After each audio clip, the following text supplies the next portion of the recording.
The opinions and comments of today's guests do not reflect those of the AC Cruz podcast, its hosts, staff, or advertisers.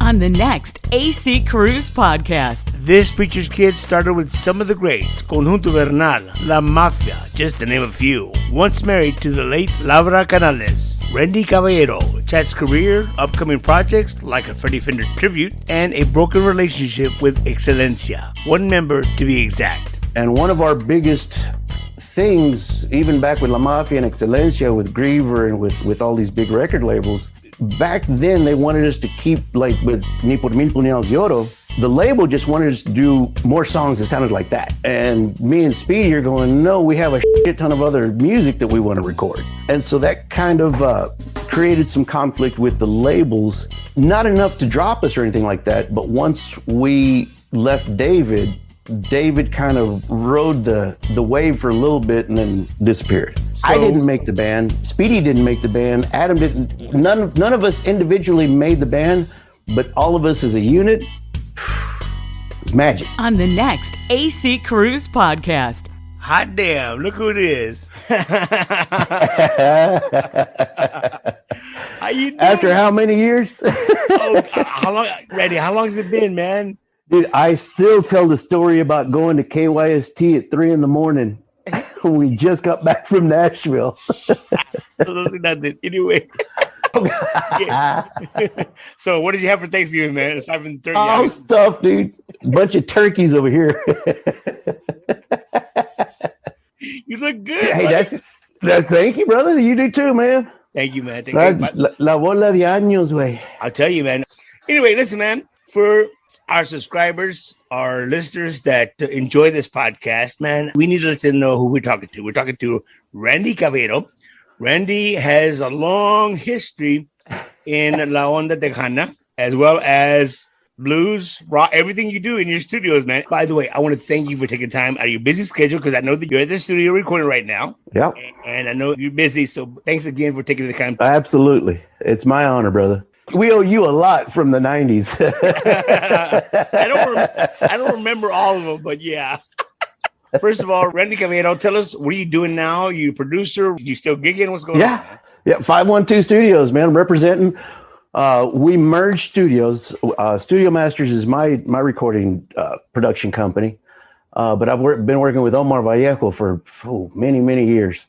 So we decided, hey, let's just merge the two and go from there. I went to Montana for a few years, and when I came back to rebuild my studio here, it just made more sense to join forces. Omar is the bass player for the band Vallejo, which I'm well aware. They're awesome. Explain to our listeners who Vallejo is. Vallejo is an extremely talented Texas band that does Latin rock. They're originally from Alabama. The guys are originally from Central America. Cool. So they do all their rock in Spanish and in English, and they keep it very, very Latin. They just broke attendance records here. We work with everybody from Disturbed to every rock band you can imagine. It's a great place to be. All the records back here. I see that. We have a couple of Chris Bettis's albums up here. We have Blackheart Saints that we just produced. Omar just produced them, and they are now in the top 20 on Billboard.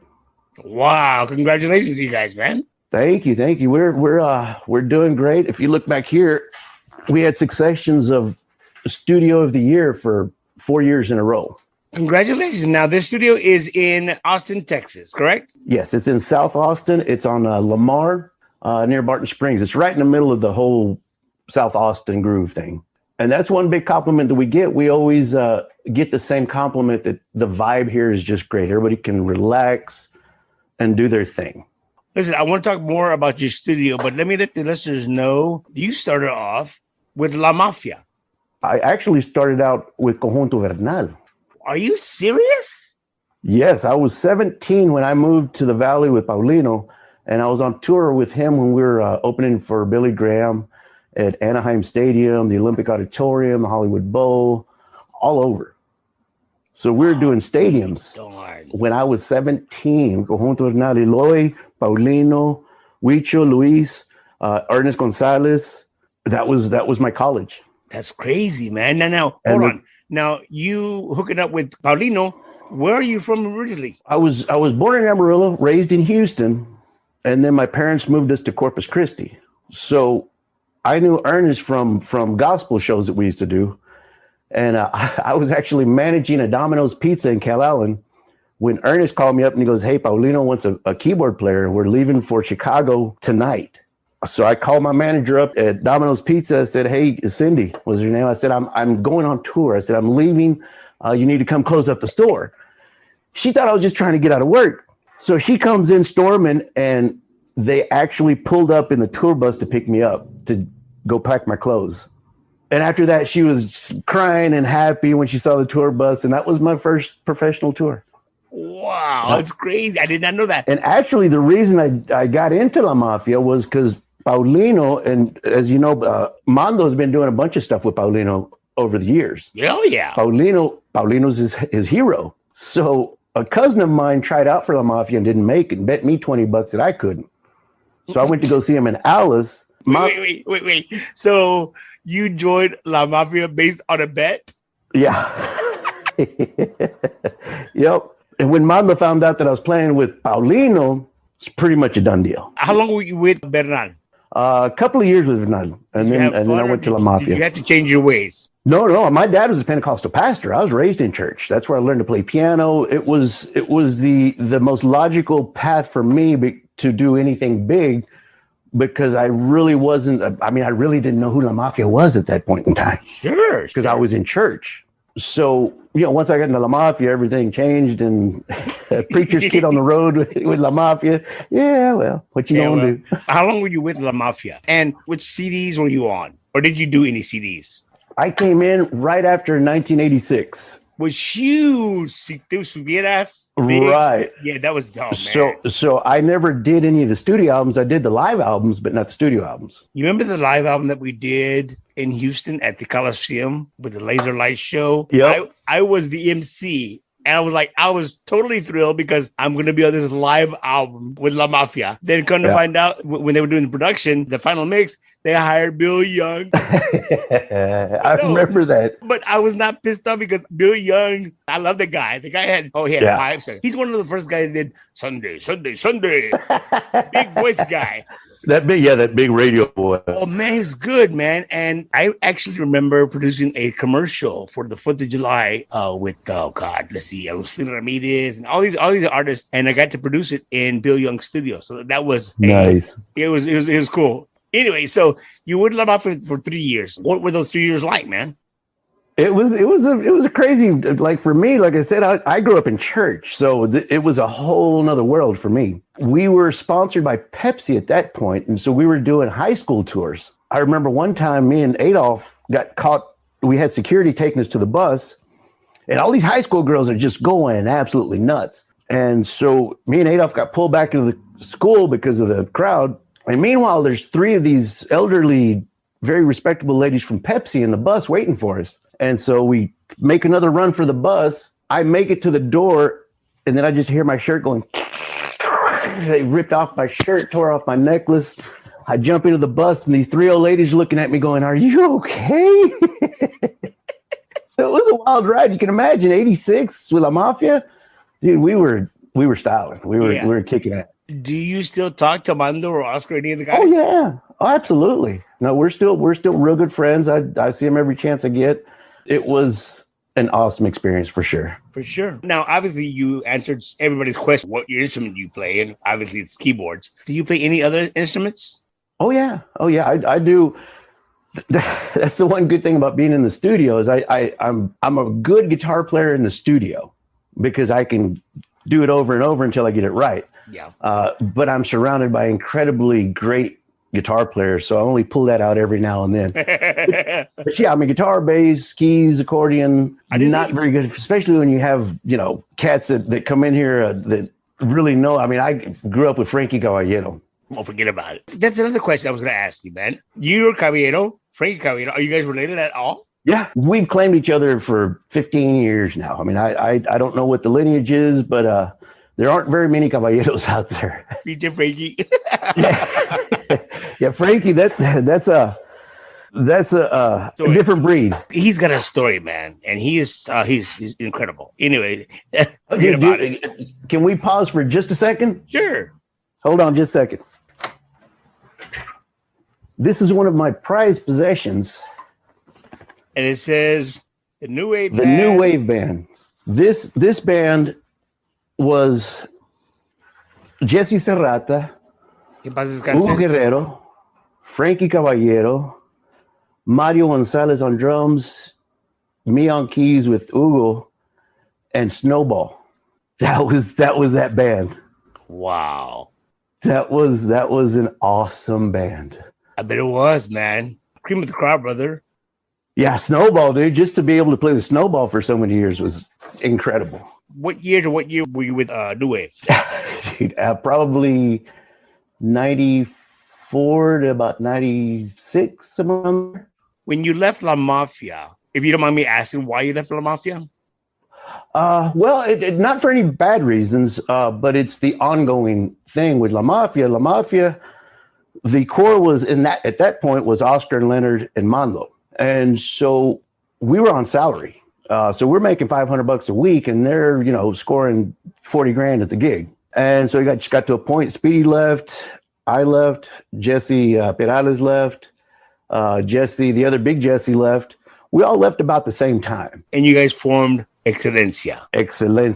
We actually just got together because we were all used to playing together. And it was me and Speedy got together. And Jesse was actually the catalyst that put everything together. He was working with David Dianda when we all left La Mafia, and that's a whole nother story. By all means, share. When we left La Mafia, we were touring the West Coast, and we started in Chicago. And I'm friends with those fellas now, but after we started Xelencia at Gillies in Pasadena, he goes, "You remember me?" I said, "Yeah, you and your brothers tried to shoot me." But we're good friends now. But back then, I think Moss's van got shut up. Something happened with Little Joe. Even Steve Jordan got into it. Don't know if it was them or not. I don't know. But we had FBI agents actually traveling in the bus with us. So we get out to do this gig, and the road crew back then, we had a full semi of equipment. It was a big show. So the band was already set up. We come in to do sound check. And guess who bought out the promoter? And this is when Bebe just got out of prison. I don't know if you remember Beto. He was our road manager for La Mafia. Yes. They all end up in a literal Mexican standoff. Everybody pulled their guns. Jesse, Perales, Henry, all of them. So we had to get a police escort out of there, and they kept the police there so the road crew could load up the gear. We went to Mackinac Island where there's no cars or anything. We spent the week up there till the next gig. So we went to LA, and so mind you, we were all carrying guns.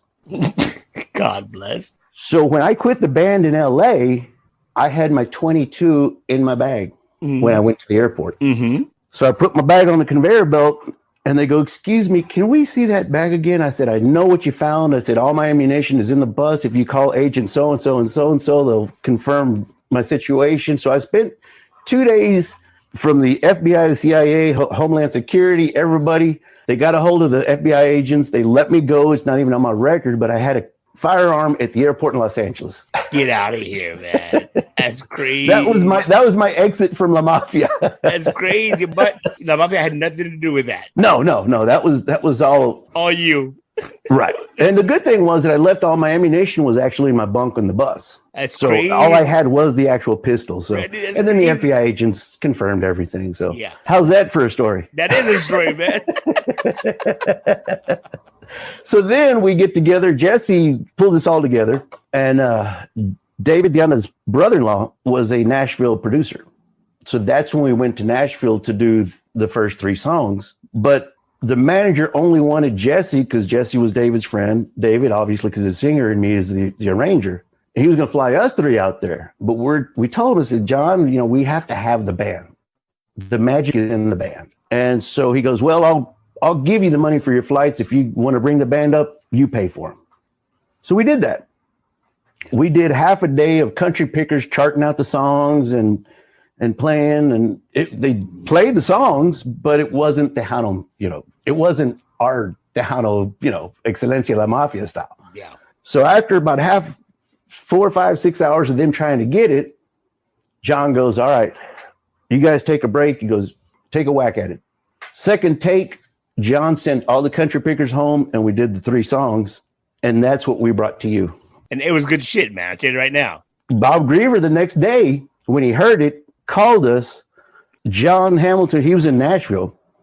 He got on his private jet. By 6 o'clock that evening, we're at the Galleria in Houston signing the contract with Bob Griever. Got our records, right? Got our records back then. Yep. Yeah. And the song... And he sold us to Capital EMI. Yeah, now the big song with Xelencia was Ni por mil puñados de oro. That man, that was jam. Dude, that one has over 1 million views on Facebook right now. Is that right? Over 1 million. It hit 1 million about 6 months ago. That's great, man. That's great. Isn't that just unbelievable? It's awesome. It's unbelievable. Yeah, you're right. You're right. You were with Xelencia for how long after that? About 4 years. I did the first 2 albums, started working on the third. And you've interviewed quite a few ex-members of though. Dude, Chente was just turned 16 when he started playing drums with us. We had to ask his parents to let him come play with us. I did not know that, brother. I'll be damned. Joey Jams.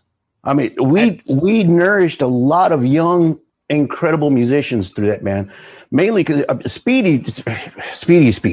Yeah. Oh, yeah. And when him and Adam get together, cállate los hocico, güey. I mean, Speedy used to record his bass lines in the drum booth, standing in front of the drum so you could hear the kick. That's how him and Adam just were so tight, dude. What are they doing now, Randy? Speedy, we've done a few things. The one project that we did that never really got off the ground was the X project, which was everybody except for David, Adam, Speedy, Jesse, and myself. And then we got guest singers. We got Chris Q and Hugo Guerrero even sang one.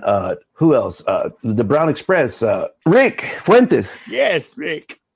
And Rick Fuentes. Now that we're on that, Rick Fuentes is the reason that I have this. That Grammy. Awesome.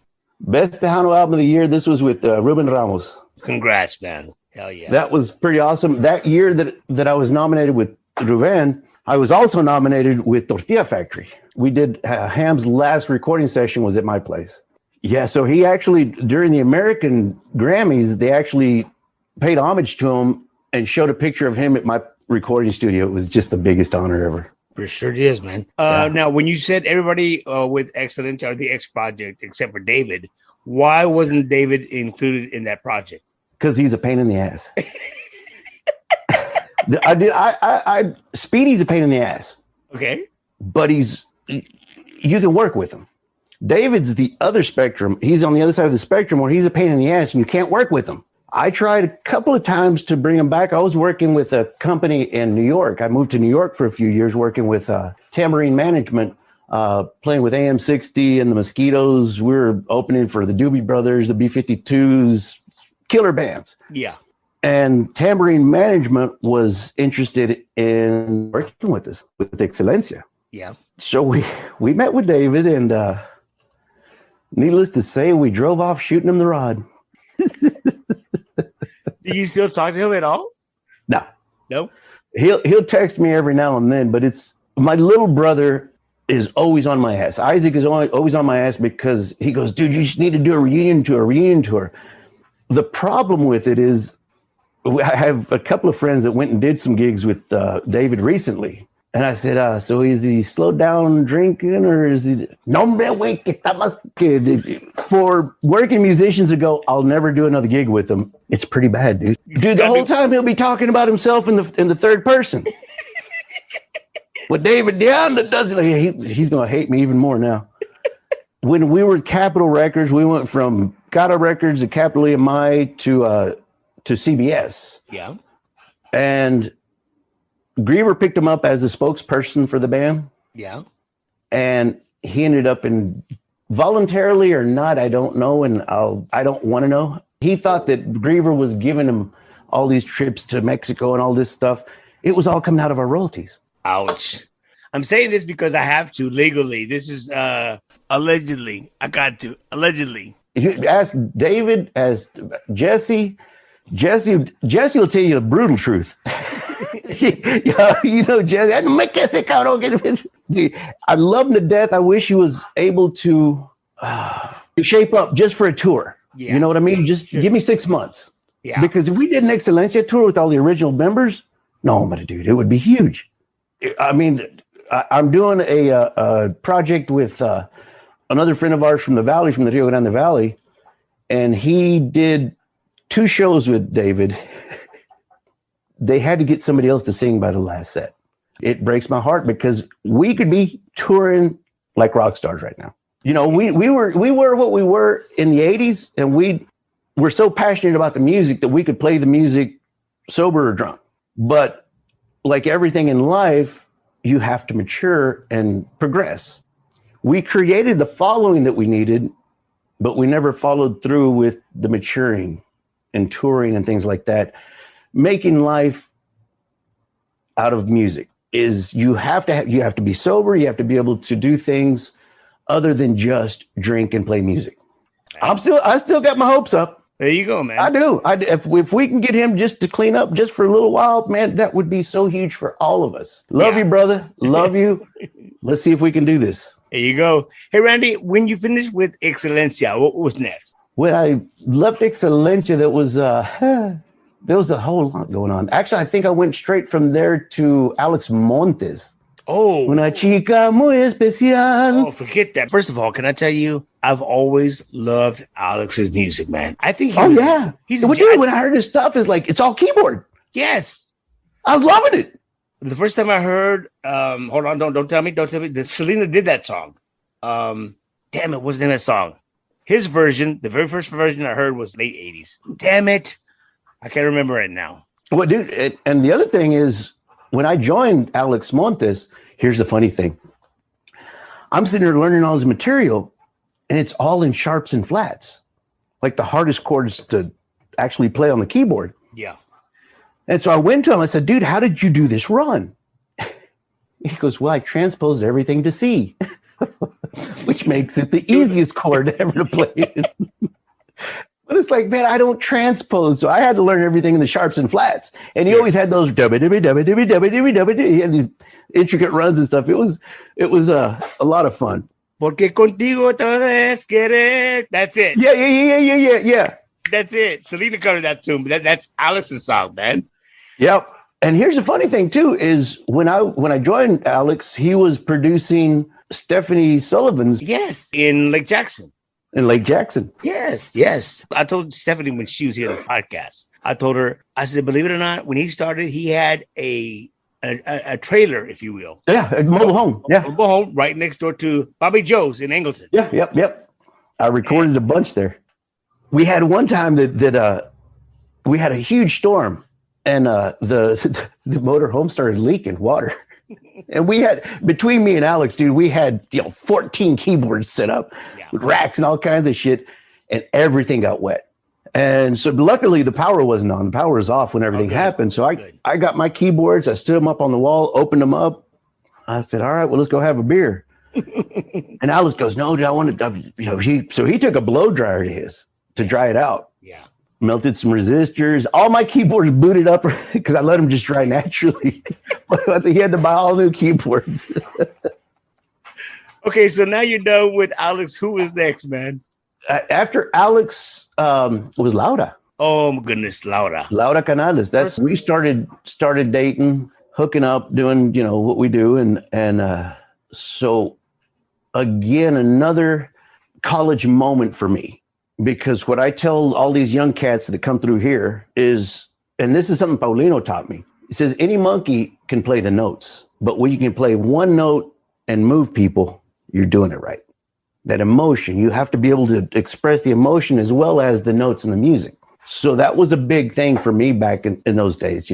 Coming from a gospel background, I understood it very well. I mean, I used to do the altar call for Paulino with, tens of thousands of people.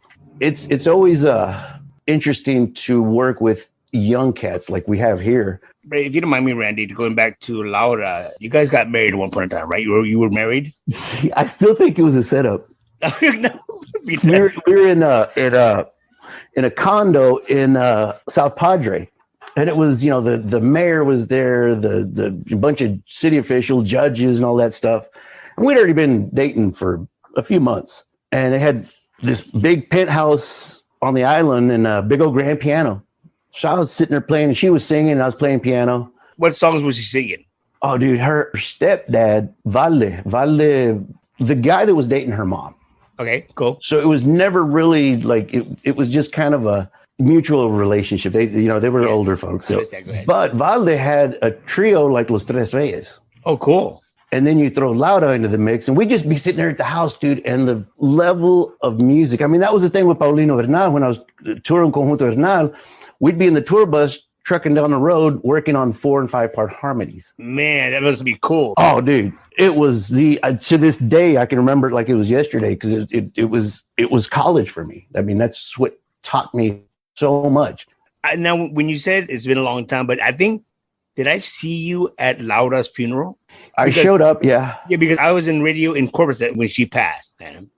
Now, I think I did just in passing would say, hey, my condolences, and that was it. That was hard for everybody in the industry. For everybody, dude. All the fans. I mean, it didn't work out for us, but we were still friends up to the end. When you say it was a setup, obviously you're kidding, or... No. So here's what I'm saying. So we were up there, and I'm playing piano, she's singing, and one of the judges comes and sits down next to me, and he goes, "You guys make a beautiful couple.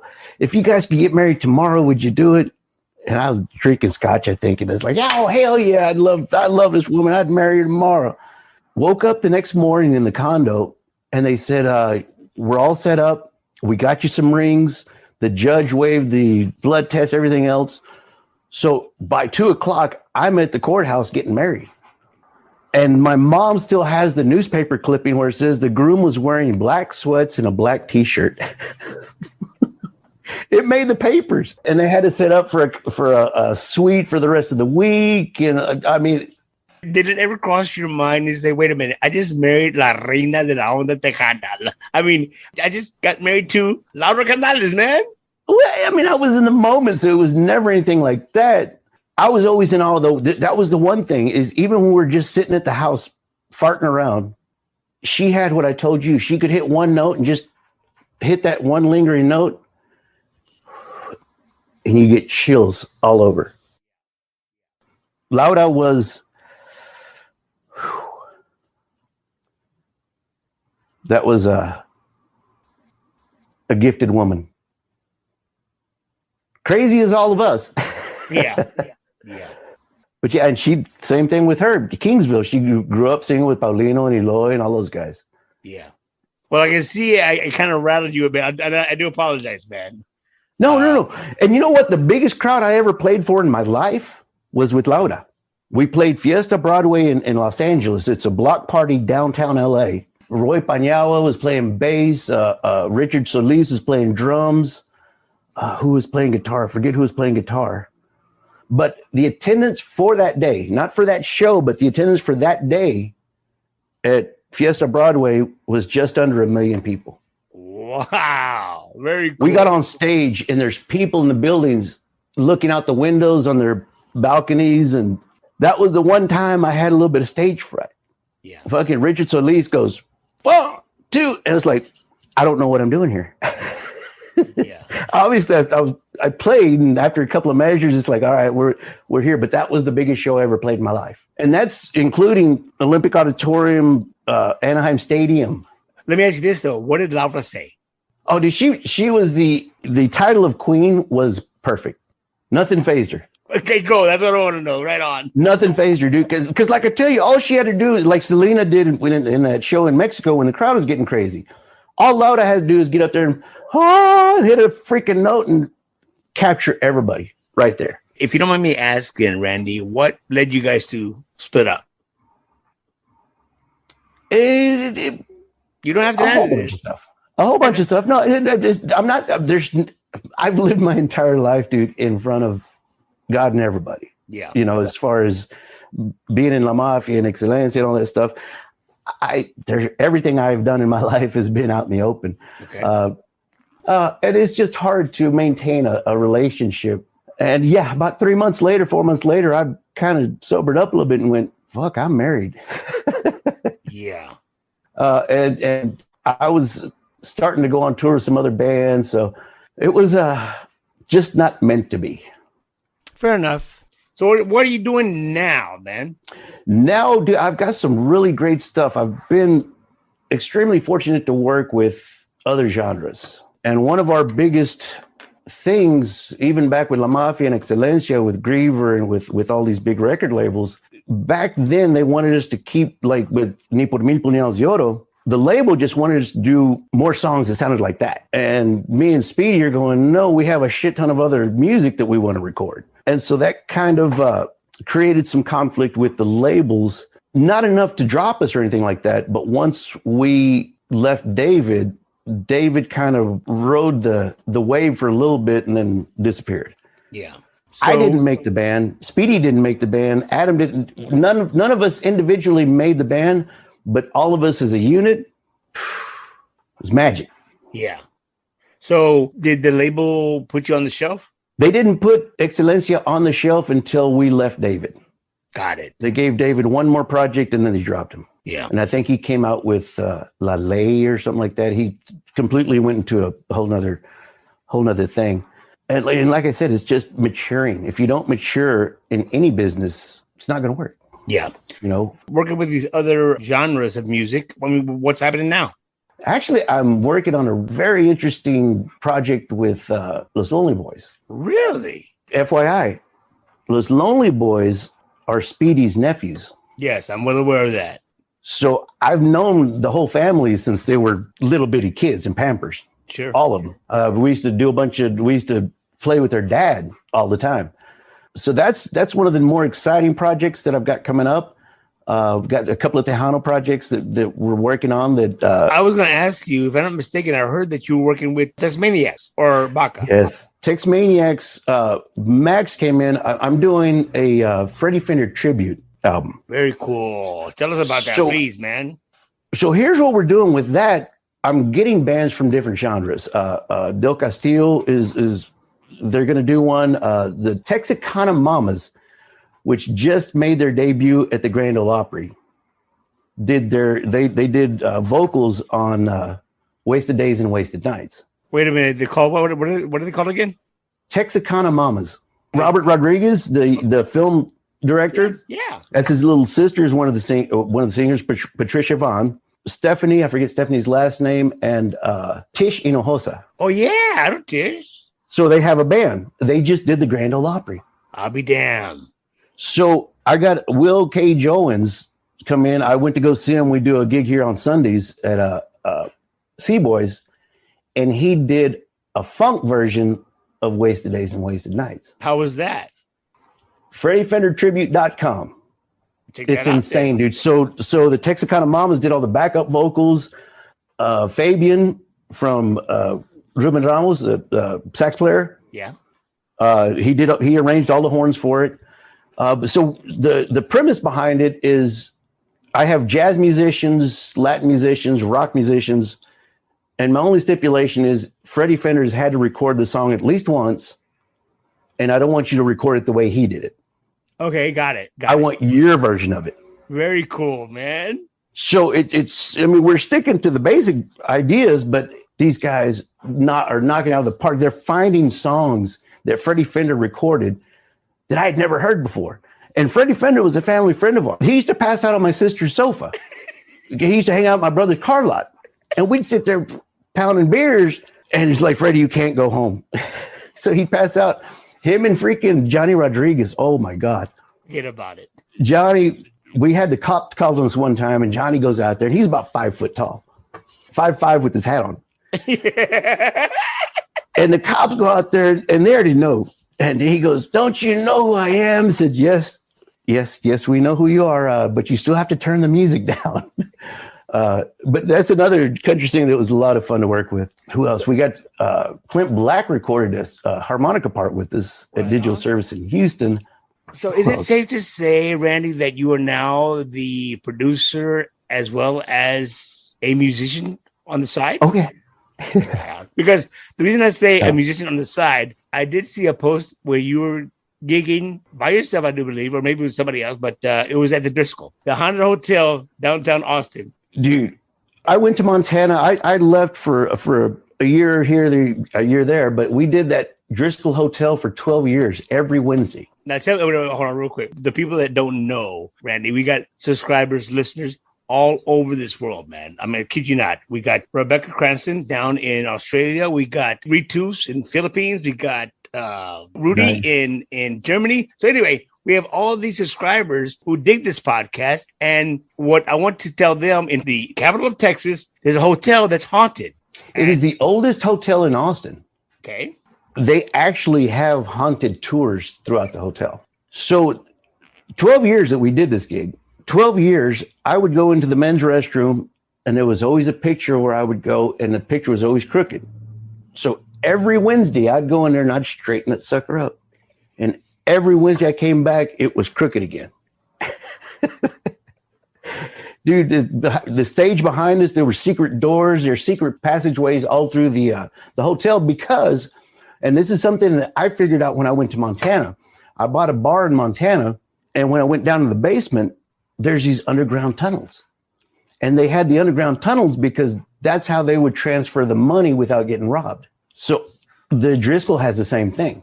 There's catacombs all underneath that place. Wow. I did not know that, man. It's cool, man. Hell yeah. It was a great, we do it every Wednesday for 12 years. And so we were always there during South by Southwest. Yeah. And so Bruce, the guy I was playing with, we just finished up his project actually, but he wrote a song about Buddy Holly's last guitar, his 59 Strat. Okay.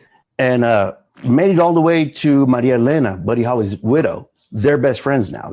She loves the song. It's going to be in the new Buddy Holly movie. And so one day we're sitting there playing and Kiefer Sutherland walks in. I grab a couple of shots, and I was, hey, my name is Randy. How are you doing? Started talking to him. Ended up, he just played in Lubbock at the Cactus Theater, which is where we had Buddy Holly's birthday party. So I told Kiefer, I said, told him the story about the song. And he goes, man, I just played there. I took a picture in front of Buddy Holly's statue and all this. I said, dude, can we use it in our music video? He goes, sure, let me send it to you. So we got Kiefer Sutherland in our music video out of just being there. Just having a shot with him. That's cool, man. Yeah. Dude, I'm telling you, I've lived a charmed life for sure. Yes, you have, Randy. Yes, you have. It's a long way from KYST, isn't it?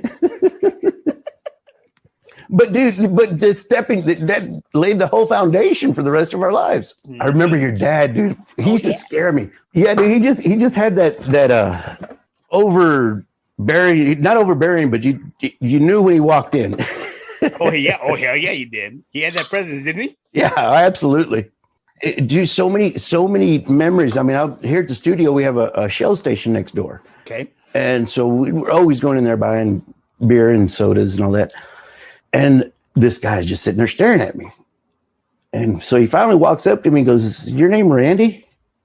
I said, yeah. He goes, Xelencia? I was like, dude, so still to this day, it's crazy, dude, 30 years later.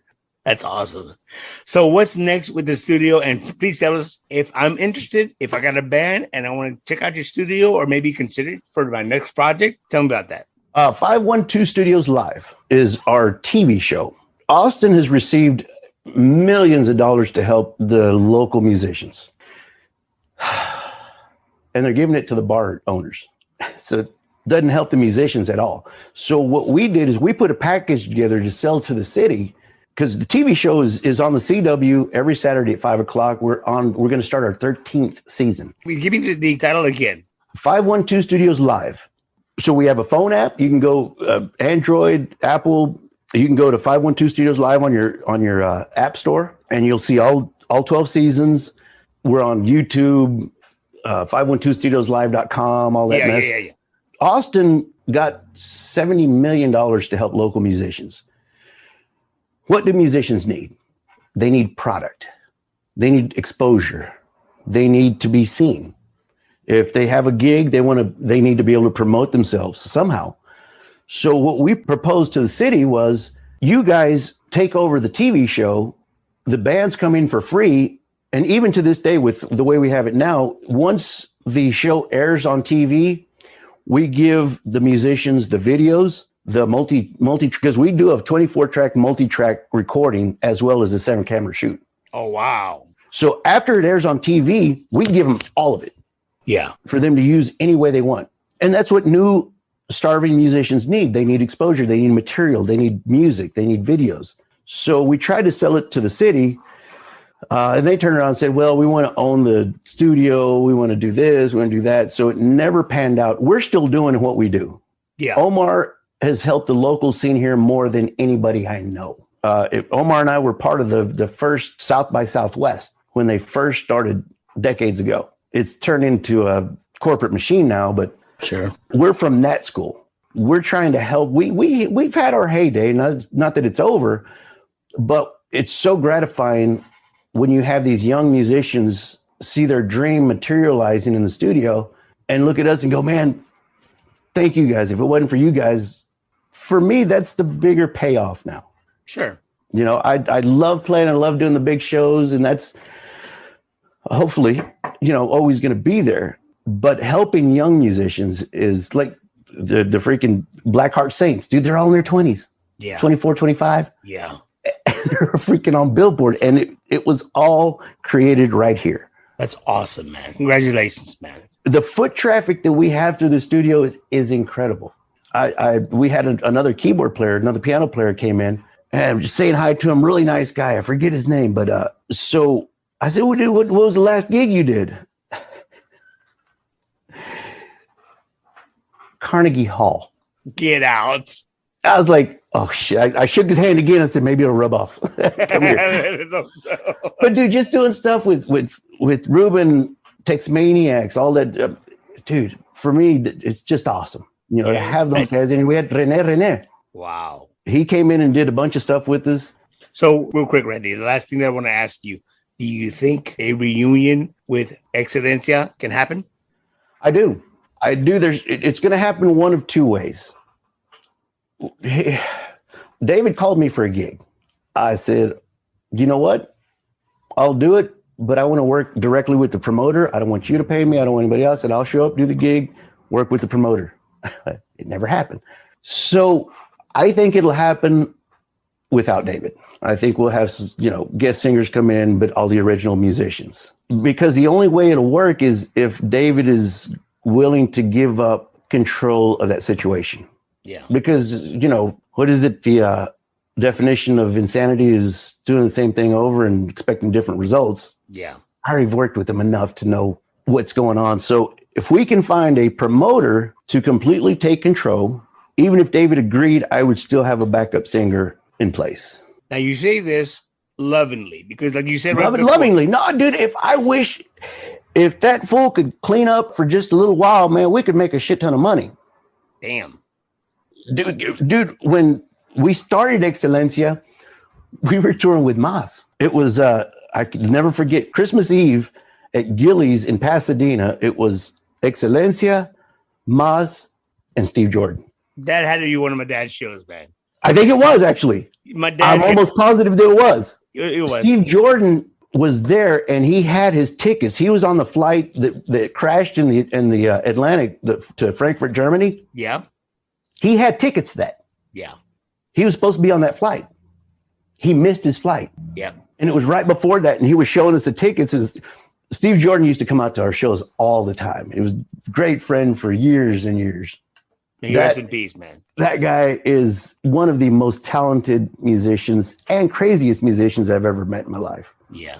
Que en paz descanse, Steve Jordan, man. That's the king right there. There you go. Randy, man, it's been a pleasure, and I appreciate you taking the time because I know you're sitting there at the studio and you got more projects to go through in a minute. So, again, thank you so much for your time. Like I said, you're a big reason why I'm who I am today. Thank you, Randy. That means so much, man. You take care of yourself, and we'll talk to you soon. All right, love you, man. Peace.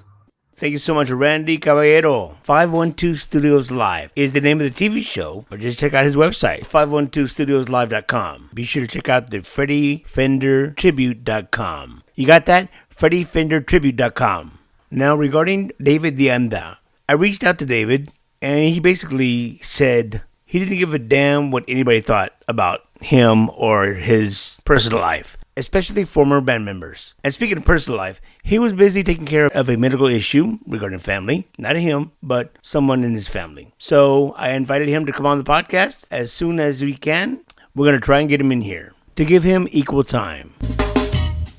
So, that being said, we're out the door. I hope you enjoyed the podcast. Hope you had a great Thanksgiving. And want to thank the voice girl, Jacqueline, Romeo, downonation.net. And more importantly, want to thank you, the listeners, these subscribers. If you like the podcast, tell your friends. If your friends don't like it, find new friends. So just chill. To the next episode of the AC Cruz Podcast. Much love. Be safe.